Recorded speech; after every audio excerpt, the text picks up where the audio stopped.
I was sleeping with my tool out when my alien maid entered the room. HFY Story Max Carter had always been a bit of an oddball. As a mechanic and inventor, he loved building things, fixing things, and generally getting his hands dirty with machines. But Max had one major flaw. He was messy. His apartment was a reflection of his mind, organized chaos. Tools and parts were scattered across the room, with wires hanging from the walls and half-finished projects piled up in corners. To anyone else, it might have looked like a disaster zone, but to Max, it was his workshop, and everything had a place, even if it wasn't obvious. This particular morning, however, Max was not working. In fact, he wasn't doing anything at all. He had fallen asleep at his workbench again, his face resting against a blueprint of a new device he was still figuring out. His hands were still loosely holding a strange-looking tool, a repair device that he had been tinkering with for days. The tool, for all its complexity, had yet to be tested, and yet it was lying there, abandoned as Max snored away. The door to his apartment slid open quietly, and a figure stepped inside. The figure was tall, with smooth, almost translucent skin and delicate features. Zara, his new maid, had arrived. Zara was not human. She was a Gyran, a race of caretakers and servants from a peaceful planet far away. Gyrans were known across the galaxy for their efficiency and precision, their sharp minds and delicate hands capable of cleaning, organizing, and managing any task with robotic-like perfection. She was the latest model in the Gyran service line, designed to help humans like Max with their day-to-day lives.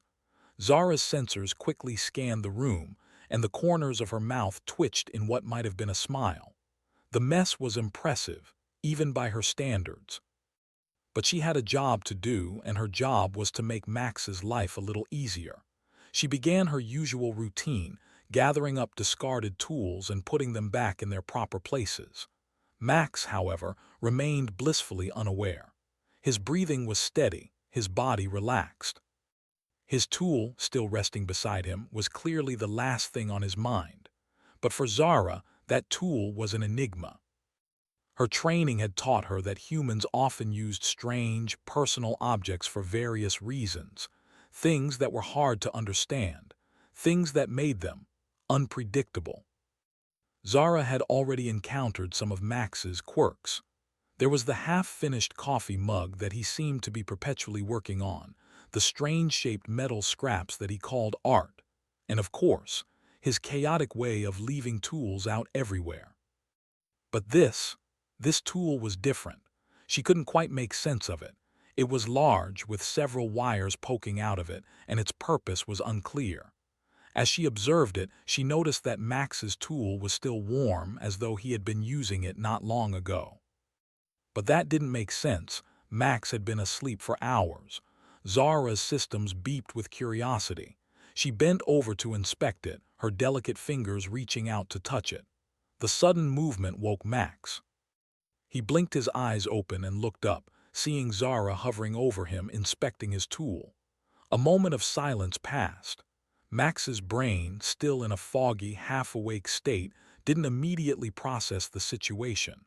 He rubbed his eyes and yawned. "What are you doing?" Max mumbled, still half asleep. Zara straightened up quickly, her face slightly flushed, if a Gyran could flush. She was, after all, a servant, designed for efficiency, and not for engaging in any form of personal interaction unless instructed. Her sensors detected a hint of confusion in her own system, but she quickly dismissed it.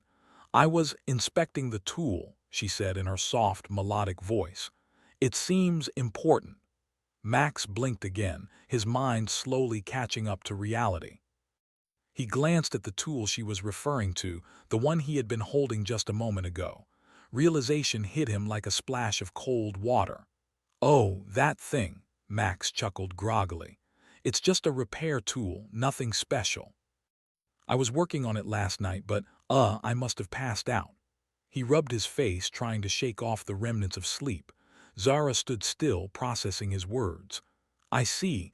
I thought it might be a weapon of some sort. It is quite large and unusual."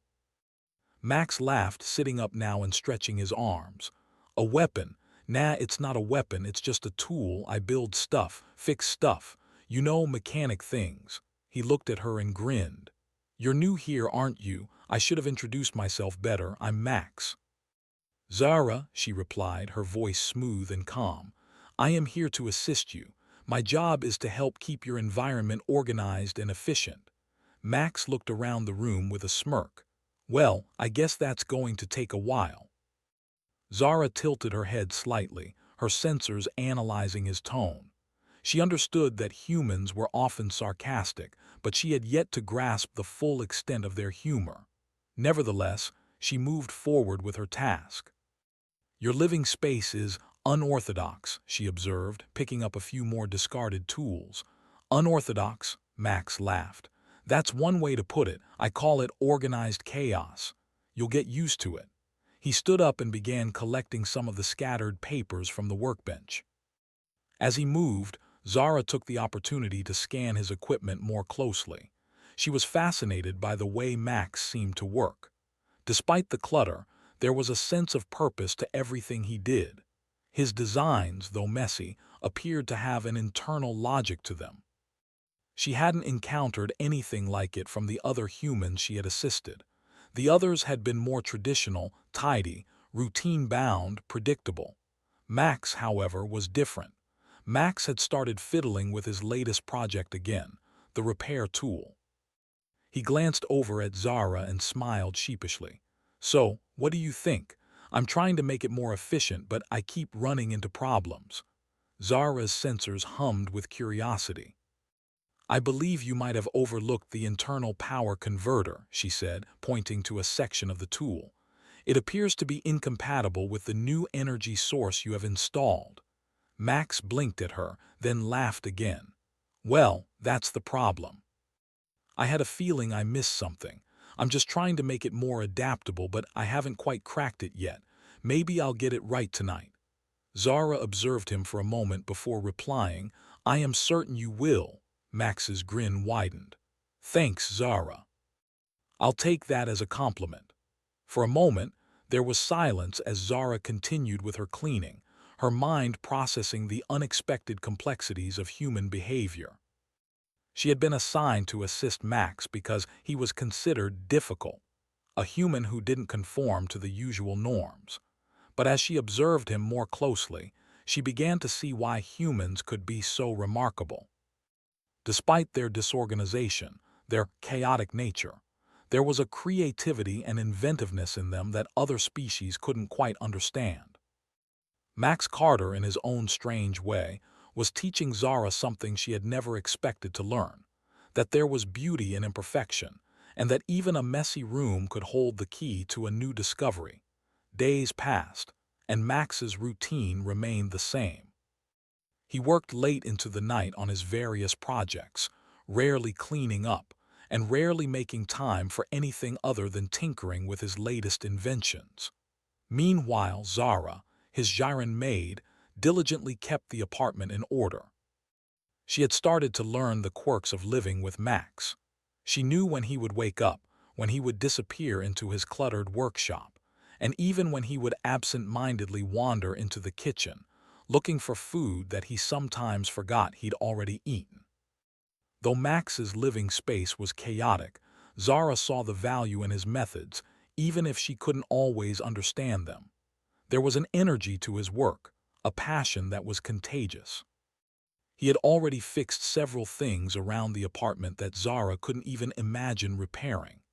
Max's ability to take apart broken gadgets, analyze their inner workings, and put them back together better than before was a talent Zara found impressive. Still, there was one thing that remained baffling: Max's complete lack of organization. To Zara, who thrived on structure and order, it was as if Max's world was a puzzle she could never quite solve. One day, as Zara worked her way through the piles of tools on the floor, she found something that struck her as both fascinating and perplexing. It was a broken-down piece of machinery, completely disassembled and left in several pieces. She had seen Max work on it in the past, but this was different. There were wires everywhere, parts scattered about, and no obvious order to it. What caught Zara's attention was the machine's core. Something about it didn't quite belong. It was a small, spherical device with intricate markings on its surface. As Zara picked it up, she felt a strange energy radiating from it. It seemed as if the sphere was alive, pulsing with a faint hum. Her sensors activated as she examined it, but even with all her advanced technology, she couldn't determine its purpose. "Max," she called out, her voice calm and smooth. "What is this?" Max, who had been tinkering with another device at the workbench, looked up. His eyes were tired, his hair a mess, and his clothes were stained with oil and grease. He stretched his arms and glanced at the object in Zara's hand. "That thing," Max shrugged. "It's a work in progress. I'm trying to figure out a way to use it in one of my projects. It's supposed to help with energy storage or something. I don't really know yet. I got it from a salvage yard a few weeks ago." Zara's curiosity deepened. "It appears to be something more than a simple tool." Max chuckled and shook his head. "It's not important right now. I'll get to it eventually. I just need to get this other thing working first." Zara considered his words, but she couldn't shake the feeling that there was something significant about the strange sphere. She set it down gently on the workbench, but her mind lingered on it. Maybe, just maybe, there was more to Max's inventions than she had realized. Perhaps there was something even more extraordinary hidden in the chaos of his workspace. Later that day, Max decided it was time for a break. He had been working nonstop for hours, and his mind was starting to feel like mush. He stood up from his bench and stretched, letting out a loud yawn. Zara was still busy organizing a pile of metal scraps near the door, and for a moment he just stood there, watching her work. He'd never really had anyone help him with his projects before, especially not someone as alien as Zara. The idea of a Gyron cleaning up after him had seemed strange at first. He had never been good with housekeeping, and the thought of someone coming into his personal space was uncomfortable. But over the last few days, he'd grown used to it. Zara was different from the humans he'd known. She was calm, patient, and professional. She didn't judge him for his mess, and she didn't push him to change. She just worked. Max shuffled into the kitchen and started rummaging through the fridge, grabbing whatever food he could find. As he grabbed a packet of dried protein, he glanced back at Zara. "Hey Zara, how are you holding up? This place must be a nightmare for you." Zara didn't look up from her task but replied calmly, "I have adjusted to the environment, Max. Though I must admit, I do not understand your preference for disorganization. It seems inefficient." Max laughed and sat down at the table, peeling open the packet of food. "Yeah, I know it looks like a mess, but it's my mess. I know where everything is. It works for me." He took a bite, chewing thoughtfully. "Besides, I'm always improving something, even if it doesn't look like it." Zara's sensors detected something in his tone. It wasn't pride or arrogance. It was a sense of purpose, of a person who was truly driven by something more than just routine or order. This, she realized, was what made humanity so unpredictable. Max didn't need everything to be perfect. He didn't need a set plan. He just needed a spark of inspiration, and then he would work until he had something real. "I see," Zara replied, her voice soft, "but there is also value in efficiency. My people value structure and clear purpose. Perhaps I could show you a way to organize your space in a more systematic manner. I believe it would make your work faster." Max raised an eyebrow, amused. "Are you saying my way is inefficient? Because I seem to get things done just fine." Zara didn't seem offended. Instead, she spoke in the calm, logical way she always did. "Not inefficient, just different. I am designed to help. It is my purpose to find better ways to achieve goals. That includes organizing tasks and environments." Max chuckled and leaned back in his chair. Okay, I get it. You think I need to tidy up. But that's the thing about me. If everything's too neat, I lose my flow. It's like if you give me too many rules, I can't think straight." Zara nodded thoughtfully. I understand, but perhaps I could assist you in a way that complements your method. I can organize without taking away your creative space. Max considered this for a moment. That might work. I mean, you can do your thing while I do mine, but don't expect me to stop leaving tools everywhere. I will not interrupt your process, Zara assured him. I simply wish to help where I can. For the rest of the day, Zara worked with efficiency. She organized Max's tools in a way that made sense to him, without taking away his freedom to create. At first, Max was hesitant, but soon he began to appreciate the small changes she made. He no longer had to dig through piles of metal to find the right part. It was as if Zara had read his mind and found a way to balance his chaotic nature with a little order. But there was something else that began to change too. As Max worked on his projects, he started noticing things in a new light. Zara wasn't just a maid, she was a guide, a partner in his work. She didn't try to control him. Instead, she provided the structure he never knew he needed. And slowly, Max realized that there was more to this partnership than just convenience. He was starting to value Zara's perspective, even if she was from an entirely different world. As the day drew to a close, Max leaned back from his workbench and smiled. Thanks, Zara. This place feels different. Better, even.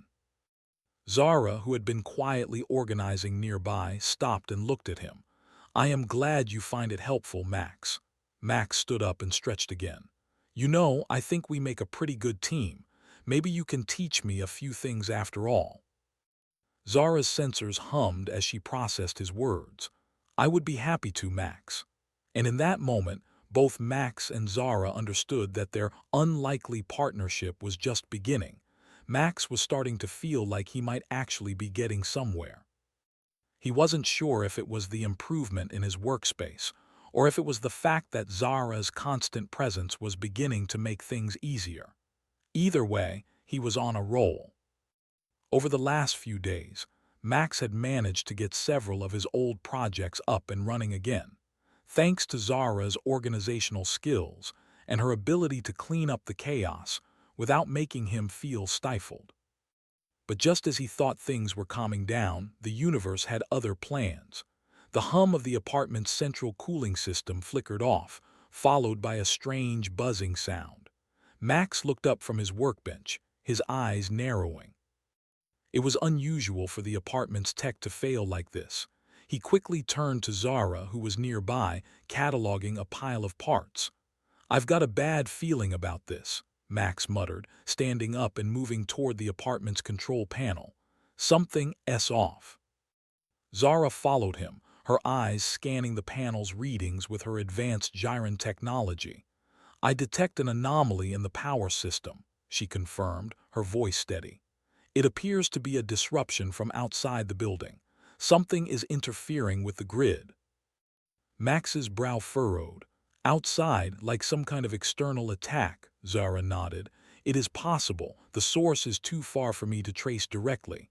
Max didn't waste any time. Let's find out what's going on. Without thinking, he grabbed a tool from his workbench, the very same tool he had been testing when Zara had first entered his room. The tool was now fully functional, but Max hadn't had time to fine-tune it yet.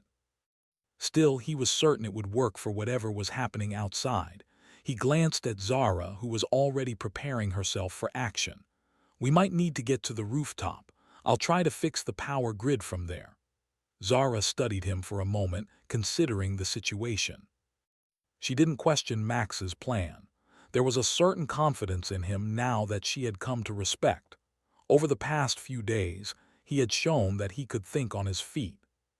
She had seen it when they worked together. Max was unpredictable, but he always found a way to make things work. The two of them made their way to the rooftop access. As they stepped outside, Max squinted at the sky. The city was vast, its towering buildings stretching as far as the eye could see. But above them, something was happening. A strange, flickering light hovered just beyond the city's outer walls, accompanied by the same unsettling buzzing noise that had disrupted the power. Max took a deep breath, trying to steady himself. Whatever this is, it's messing with more than just the power grid. We need to stop it before it takes down everything. Zara stepped up beside him, her eyes scanning the situation. I will assist you, but you must act quickly. If the source of the disturbance is not neutralized, it could lead to a complete citywide failure. Max nodded. Right, let's get this done. With a few adjustments to the tool, Max was able to use it to open a connection to the city's power grid. The tool hummed with energy as Max manipulated the controls. He could feel the surge of power through his hands, but something was wrong. It was as if the grid itself was fighting back, struggling to stay intact. What's happening? Zara asked, her voice tense. I don't know, Max admitted. But I think we've got something bigger going on here. This isn't just a power surge. It's like someone's trying to hack into the system, disrupt everything from the inside out. Max's fingers flew across the tool's interface, trying to force the system back online. But just as he thought he was getting through, a blast of static filled his ears and the lights flickered again. This time, it was worse. The city's entire skyline went dark. And then, without warning, the ground beneath them began to shake. What in the world? Max stumbled, grabbing onto the rooftop railing as the tremors grew stronger. Zara's eyes widened, her sensors overloaded with incoming data. This is not a natural occurrence, she said, her voice laced with urgency. The vibrations are not from an earthquake. Someone is controlling this. Before Max could respond, a sharp, mechanical sound echoed from the distance. Max turned to see something that made his blood run cold. A massive ship, unlike any he had ever seen, appeared overhead, hovering above the city.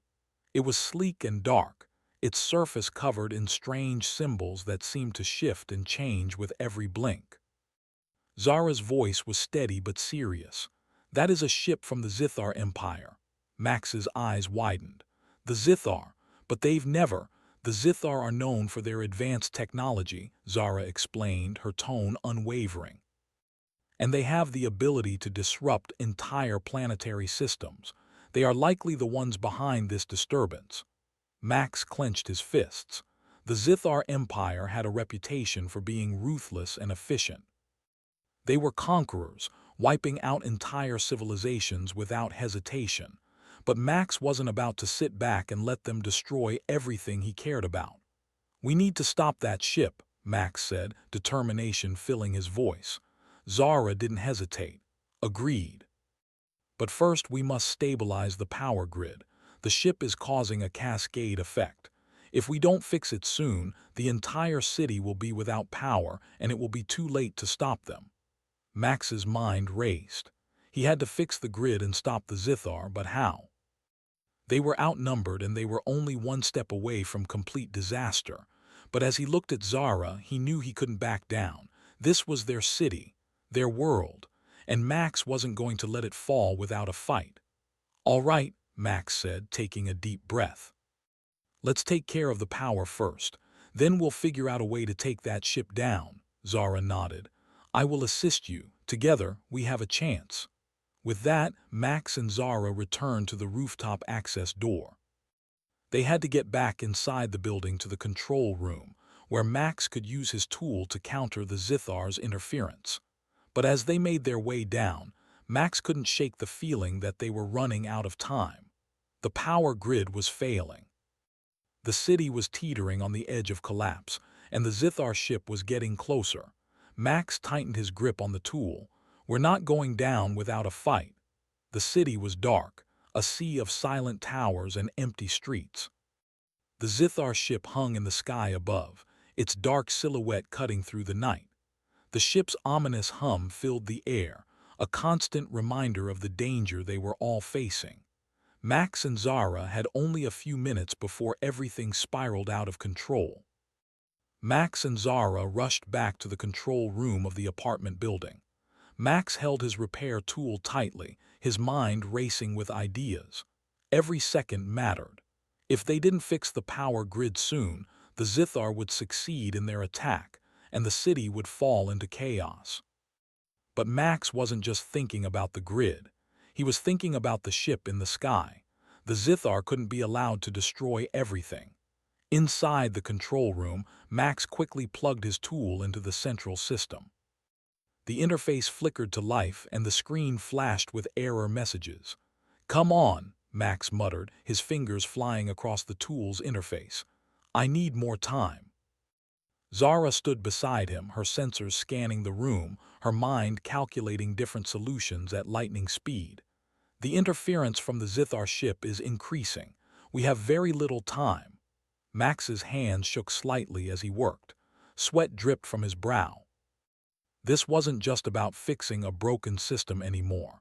It was about saving the entire city, possibly the entire planet. The weight of it was heavy, but he had to stay focused. "Tell me everything you know about the Zithar ship," Max said, his voice steady despite the growing tension. Zara's eyes flickered as she accessed her databases. The Zithar are known for their superior technology. Their ships are equipped with advanced weaponry, and they are capable of disabling entire power grids, such as the one we are currently trying to repair. The ship's energy signature is disrupting the city's systems on a massive scale. Max's mind raced. The ship was attacking the grid with powerful, concentrated energy waves. It was using the city's own power systems to disable everything, including the building they were in. But Max had an idea. He just needed to get the grid back online and find a way to counteract the Zithar's signal. "I've got it," Max said suddenly, his face lighting up. "We can use their own signal against them." Zara looked at him, confused. "How?" Max grinned, a plan forming in his mind.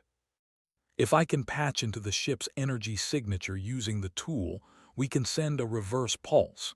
It won't stop the ship entirely, but it'll throw off their power supply long enough for us to disable their system from the inside." Zara raised an eyebrow. "It is a dangerous strategy." "But it may be our only option."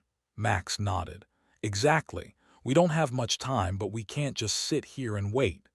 He quickly made the necessary adjustments to the tool, carefully linking it to the power grid. The screen in front of him lit up with complex data. He focused, ignoring the pressure building in his chest. The tool hummed, the energy within it pulsing in rhythm with his heart. Zara stood behind him, watching closely. "You must act quickly. The Zithar will not hesitate to destroy the entire city if they believe it is necessary." Max didn't need any more reminders. He was already moving, typing in commands as fast as he could. "Almost there," he muttered. "Just a little more time." Suddenly, the room's lights flickered. The hum from the Zithar ship grew louder and the building began to shake once more. Max gritted his teeth. It was as if the ship could sense what they were doing. It was a race against time. With a final tap on the interface, Max sent a pulse of energy through the tool. The building's power flickered back to life, the lights brightening as the grid began to stabilize. Max felt a surge of relief wash over him. They were one step closer. But the pulse they had sent out had done more than just restore the power. It had reached the Zithar ship. For a moment, everything was still. Then, the massive Zithar ship above them seemed to shudder. The lights on the ship flickered. The humming sound grew louder, then suddenly stopped. "Yes," Max exclaimed. "It worked. We've disrupted their power supply." Zara's face remained calm, but a flicker of satisfaction crossed her features. "The Zithar ship is temporarily disabled. They will likely attempt to restore power, but it will take time." Max didn't waste any time. "Good. Now we need to get to the ship's control center. We have a small window to take them down before they recover." Zara didn't hesitate. "I will assist you." Max grabbed his tool and the two of them rushed out of the control room, heading toward the building's rooftop access once again. The streets below were still dark, the building silent, but Max could feel the tension in the air. The city was waiting for them to succeed. As they reached the rooftop, Max saw the Zithar ship hovering in the sky, now struggling to maintain its position. The disruption had worked. It was clear that the Zithar were scrambling to regain control. The ship was no longer the dominant force it had been just minutes ago. But there was still one major obstacle. The Zithar had a fleet of drones patrolling the skies. They wouldn't let Max and Zara reach the ship without a fight. Max looked at Zara. "We'll need a distraction. I can't get close to the ship with those drones in the way." Zara considered the situation. "I can assist with that. I will create a disturbance in their surveillance systems, allowing us to approach undetected." Max smiled. "Perfect. Let's do it." Zara quickly activated a series of advanced protocols, hacking into the Zithar's drone control systems. Within seconds, several of the drones in the sky began to malfunction. They swerved erratically before shutting down completely, falling harmlessly to the ground below. "Nice work," Max said, impressed. With the drones out of commission, they were free to make their move. Max and Zara made their way toward the Zithar ship, carefully avoiding any remaining security systems. The ship was close now, hovering just above them. Max could feel the intense energy radiating from it, and his heart raced with anticipation. They reached the base of the ship, and Max used his tool to interface with the external controls. He worked quickly, trying to override the ship's systems.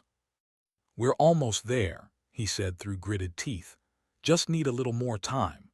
But as he was about to gain full access to the ship's controls, a sudden blast of energy came from above.